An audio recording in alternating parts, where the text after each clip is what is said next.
క్రీస్తునందు మాకు అత్యంత ప్రియులైన మీ అందరికీ కూడా లివింగ్ గాడ్ మినిస్ట్రీ తణుకు నుండి ప్రత్యేకమైనటువంటి వందనాలు తెలియజేస్తా ఉన్నాను. ఆదికాండము 18వ అధ్యాయము 14వ వచనం, యెహోవాకు అసాధ్యమైనది ఏదైనా ఉన్నదా?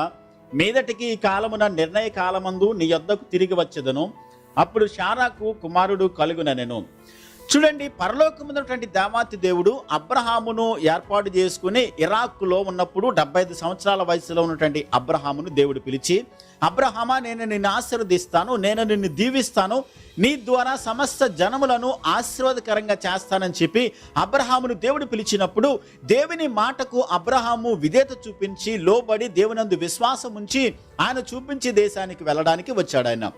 అయితే 18వ అధ్యాయం వచ్చేసరికి మమ్రే దగ్గర ఉన్నటువంటి సింధూర వనము దగ్గర ఆయన మధ్యాహ్నం పూట భోజనం చేసి కూర్చున్నప్పుడు 3 దేవదూతలు వచ్చినప్పుడు ఆయన చూసి వారిని ఎదుర్కొని వారికి సాగిలపడి వారిని ఇంటికి పిలిచి వారికి భోజనం ఏర్పాటు చేసిన తర్వాత వారు భోజనం చేస్తా ఉన్నప్పుడు అబ్రహాము వారి ఎదుట నిలబడి ఉన్నాడు. అబ్రహాము భార్య అయినటువంటి సారా ఆ గుడారపు వాకిట నిలబడి ఆయన మాటలు వింటా ఉంది. ఆయన అంటున్నాడు, మీదటికి ఈ కాలమున నిర్ణయ కాలమందు మరలా నేను తిరిగి వస్తాను, వచ్చేసరికి శారా గర్భమున ఒక కుమారుడు కలుగుతాడని చెప్పి దేవుడు మాట్లాడుతున్నప్పుడు శారా ఆ మాటలు విని తన మనసులో నవ్వుకున్నట్లుగా మనం చూస్తూ ఉన్నాం. ఎప్పుడైతే శారా తన హృదయంలో నవ్విందో అప్పుడు దేవుడు అంటున్నారు, శారా నవ్వనేలా?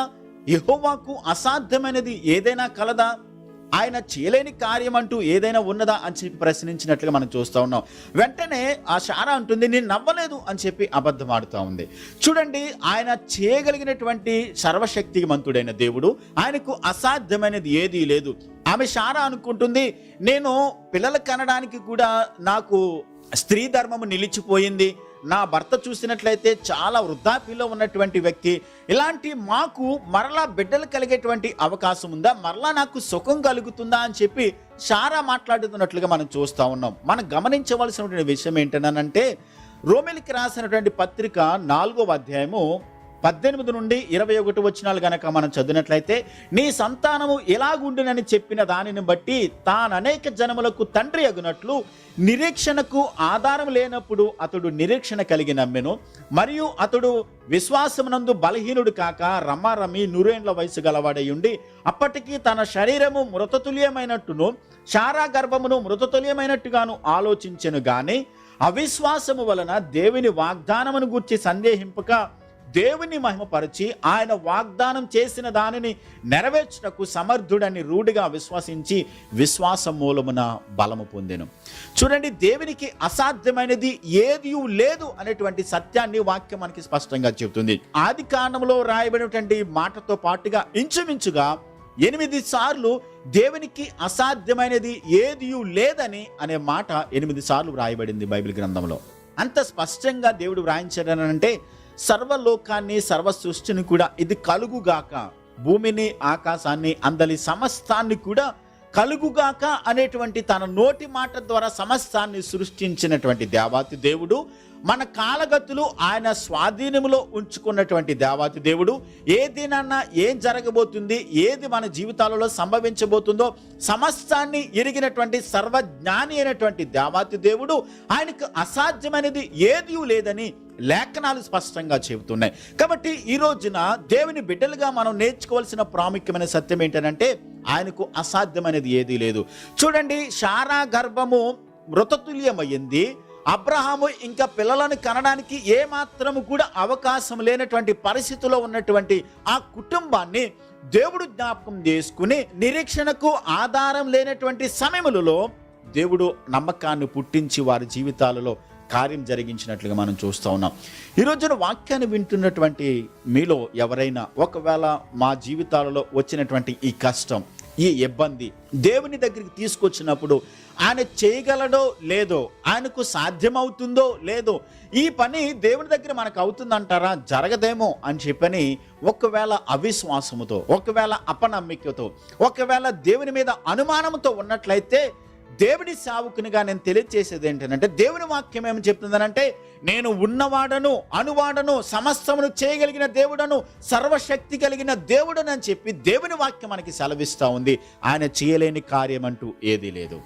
ఉన్న వాటిని లేనట్టుగాను, లేని దానిని ఉన్నట్టుగా చూడగలిగిన సర్వశక్తి కలిగిన దేవుణ్ణి మనం కలిగి ఉన్నాము. సంపూర్ణంగా దేవుని మీద మనం ఆధారపడినప్పుడు, సంపూర్ణంగా దేవుని వైపు మనం చూసినట్లయితే ఆయన చేయలేని కార్యం అంటూ ఏదీ లేదు. తప్పకుండా ఆయన చేయగలడు. నమ్ముట నీ వలనైతే నమ్మువానికి సమస్తము సాధ్యమే అని దేవుని వాక్యం మనకి స్పష్టంగా చెబుతుంది. ఆయన యొద్దకు వచ్చేవాడు ఆయన ఉన్నాడనియు, అడుగు వాటన్నిటికీ ప్రతిఫలం ఇస్తారని, మనం అడుగుతున్న వాటన్నిటిని కూడా దేవుని సన్నిధిలో మనము నమ్మినప్పుడు, విశ్వాసం ఉంచినప్పుడు దేవుని గొప్ప కార్యాలు మన జీవితాలలో అనుభవించగలం. అంత మాత్రమే కాదు, ఒక మాట నేను జ్ఞాపకం చేస్తాను.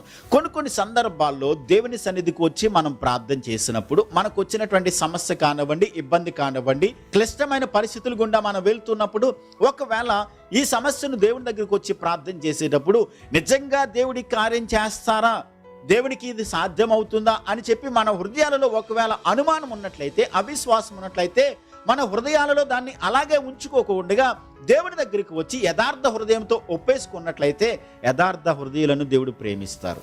ప్రభా, ఈ పరిస్థితిని నేను నా జీవితంలో కార్యం జరుగుతుందని నేను అవిశ్వాసంతో ఉన్నాను, నా జీవితంలో సరైన నమ్మకం కుదరట్లేదు, దయచేసి నా విశ్వాసాన్ని స్థిరపరచండి, నాలో ఉన్న అపనమ్మకాన్ని తీసివేయండి, నాలో ఉన్నటువంటి అవిశ్వాసాన్ని తొలగించండి, నాకు విశ్వాసాన్ని ఇవ్వండి, శక్తినివ్వండి, నా విశ్వాసాన్ని వృద్ధి చేయండి ప్రభు అని చెప్పి ప్రభు దగ్గర యథార్థ హృదయంతో ఒప్పుకున్నట్లయితే దేవుడు మనకి విశ్వాసాన్ని ఇస్తారు. విశ్వాసాన్ని కలిగించేది కూడా దేవుడే. కాబట్టి ప్రతి పరిస్థితిని కూడా మనం దేవుని దగ్గరికి తీసుకుని వచ్చినప్పుడు యథార్థ హృదయంతో ఆయన దగ్గర విశ్వాసంతో దేవుని దగ్గర ప్రార్థించినప్పుడు ఖచ్చితంగా మన జీవితాల్లో దేవుని కార్యాలు అనుభవించగలుగుతాం. దేవుడు అంటున్నటువంటి మాట ఏంటంటే ఆయనకి అసాధ్యమైనది ఏదీ లేదు అని సమస్తమును చేయగలదు. అపోస్తలుడైన పౌలు హెబ్రీయులకు రాసినటువంటి పత్రిక 6వ అధ్యాయము 13-14 వచనాలు గనక మనం చదివినట్లయితే, దేవుడు అబ్రహామునకు వాగ్దానం చేసినప్పుడు తనకంటే ఏ గొప్పవాని తోడు అని ప్రమాణం చేయలేకపోయిన గనుక తన తోడు అని ప్రమాణం చేసి, నిశ్చయముగా నేను నిన్ను ఆశీర్వదించును, నిశ్చయముగా నేను నిన్ను విస్తరింపచేతును అని చెప్పెను. 15వ వచనములో ఆ మాట నమ్మి అతడు ఓర్పుతో సహించి ఆ వాగ్దాన ఫలము పొందెను. చూడండి, అబ్రహాముతో దేవుడు వాగ్దానం చేసినప్పుడు, అబ్రహామా నేను నీకు సంతానాన్ని ఇస్తాను, బిడ్డనిస్తాను, నీ సంతానం ద్వారా సమస్త జనములను ఆశీర్వాదకరంగా చేస్తానని చెప్పి దేవుడు అబ్రహాముతో తన తోడని చెప్పి ప్రమాణం చేసినట్లుగా మనం చూస్తున్నాం. దేవుని కంటే గొప్పవారు మరొకరు లేరు.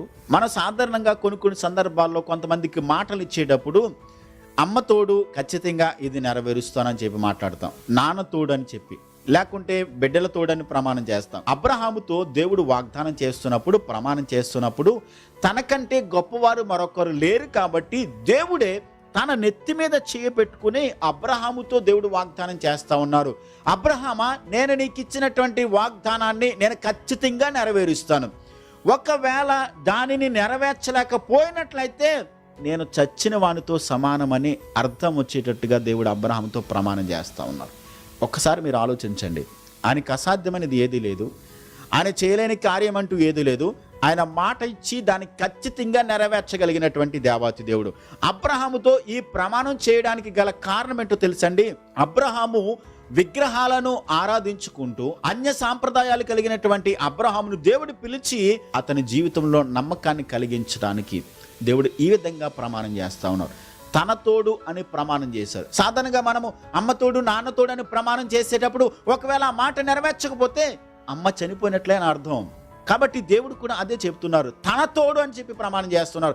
దేవుడే తన నెత్తి మీద చేపెట్టుకుని అబ్రహాముతో దేవుడు వాగ్దానం చేస్తున్నారు, ప్రమాణం చేస్తూ ఉన్నారు, ఖచ్చితంగా నీకు ఇచ్చిన మాట నేను నెరవేరుస్తాను, నాకు అసాధ్యమైనది ఏది లేదు అని చెప్పి దేవుడు అతనితో ప్రమాణం చేసినప్పుడు తన శరీరము మృతతలేమైనప్పటికీ కూడా, శారా గర్భము అది మృతతలేమైనప్పటికీ కూడా, ఇక పిల్లలు కలగడానికి అవకాశం లేనటువంటి పరిస్థితులలో ఉన్నప్పుడు, నిరీక్షణకు ఆధారం లేనటువంటి సందర్భంలో అబ్రహాము నిరీక్షణ కలిగి దేవుని యందు నమ్మకం ఉంచాడు, విశ్వాసం ఉంచాడు. వాగ్దానం చేసిన దేవుడు ఖచ్చితంగానే నెరవేరుస్తాడు, వాగ్దానం చేసిన దేవుడు నాకు ఇచ్చిన మాటను ఆయన నెరవేర్చగలిగిన సమర్థుడైన దేవుడని అబ్రహాము నమ్మారు, విశ్వాసం ఉంచారు. అందుకనే అబ్రహాము చనిపోయి ఇంచుమించుగా 6000 సంవత్సరాలు అయిపోతుంది. ఈ రోజున యూదులకు, ఈ రోజున ముస్లింలకు, అలాగే క్రైస్తవులకు కూడా అబ్రహాము తండ్రిగా ఎన్నిక చేయబడడానికి గల కారణం ఏంటనంటే దేవుని మాటను నమ్మాడు, దేవుని మాట మీద విశ్వాసం ఉంచారు అబ్రహాము.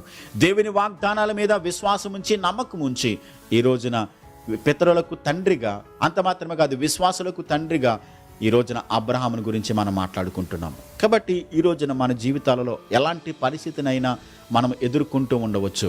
కానీ వాగ్దానం చేసిన దేవుడు ఖచ్చితంగా ప్రతి మాటను నెరవేర్చగలిగిన సమర్థుడైన, శక్తిమంతుడైన, జీవము కలిగిన, జీవిస్తూ ఉన్నటువంటి దేవుణ్ణి మనం ఆరాధన చేస్తూ ఉన్నాం. మనం సాధారణంగా కొన్ని సందర్భాల్లో మాట ఇచ్చి నేను ఖచ్చితంగా ఇది నెరవేరుస్తాను, ఇది చేస్తానని చెప్పి మనం ప్రమాణం చేస్తాం, మాట ఇస్తాం. కానీ కొన్ని సందర్భాల్లో మనకు కుదరినప్పుడు అయ్యో నేను అప్పుడు అలా అన్నాను కానీ ఇప్పుడు నేను చెయ్యలేనని చెప్పి మన మాటను తప్పించుకుంటాం. కానీ దేవుడు మాత్రం అలా చేసే దేవుడు కాదు. ఒక్కసారి మాట ఇచ్చి దాన్ని ఖచ్చితంగా నెరవేర్చగలిగిన సమర్థుడైన దేవుడిని మనం కలిగి ఉన్నాం. కాబట్టి మనకున్నటువంటి పరిస్థితులలో దేవుని మీద నమ్మకం ఉంచలేకపోతున్నామేమో. దేవుడు అంటున్నారు, నాకు అసాధ్యమనేది ఏదీ లేదు, నేను సమస్తమును చేయగలను, సమస్తమును సాధ్యపరచగలనని చెప్పి దేవుడు మనతో మాట్లాడుతున్నారు. ప్రతి పరిస్థితుల్లో దేవుని మీద విశ్వాసం ఉంచుదాం, దేవుని మీదనే ఆధారపడడం నేర్చుకుందాం. సంపూర్ణంగా ఆధారపడడం, మనకి నమ్మకం ఉంచడం మనకి చేతనైనట్లయితే ఖచ్చితంగా మన జీవితాలలో దేవుని కార్యాలు అనుభవించగలుగుతాం. చిన్న ప్రార్థన చేసుకుందాం. ప్రేమ కలిగిన తండ్రి, మీకు అసాధ్యమైనది ఈ లోకంలో ఏదీ లేదు ప్రభువా. సమస్తమును సాధ్యపరచగల దేవుడవు. సర్వలోకాన్ని సృష్టించక ముందే, జగత్తు పునాది వేయబడక ముందే మమ్మలను మీ కుమారులుగా, మీ బిడ్డలుగా, మీ సొత్తుగా ఏర్పాటు చేసుకున్నారు ప్రభువా.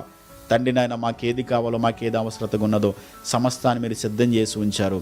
మీ మీదనే తండ్రి నాయన మేము ఆనుకుని మీరు మా కొరకు దాచిపెట్టి ఉంచిన ప్రతి ఆశీర్వాదాన్ని, ప్రతి దీవెనను పొందుకుంటూ మీలో ఫలించేవారుగా, మీ కొరకు తండ్రి నాయన మేము ఎదురు చూసేవారుగా, మీ మీదనే మేము ఆనుకునేవారుగా, మీ కృపను, మీ సహాయాన్ని మెండుగా మాకు అనుగ్రహించండి. వాక్యాన్ని వింటున్న ప్రతి వారిని మీరు బలపరిచి స్థిరపరచండి. వారి జీవితాలలో వారు ఎదుర్కొంటున్న ప్రతి పరిస్థితులలో కూడా మీ అసాధారణమైన శక్తి ద్వారా మీ కార్యాలు వారి జీవితాల్లో జరిగిస్తూ మేలు చేసి ఆయన ఆశీర్వదించి మేలుకరంగా వారిని మీరు వర్ధల చేసి దీవించమని యేసయ్య నామములో ప్రార్థించి వేడుచున్నాను మా పరమ తండ్రి. ఆమేన్.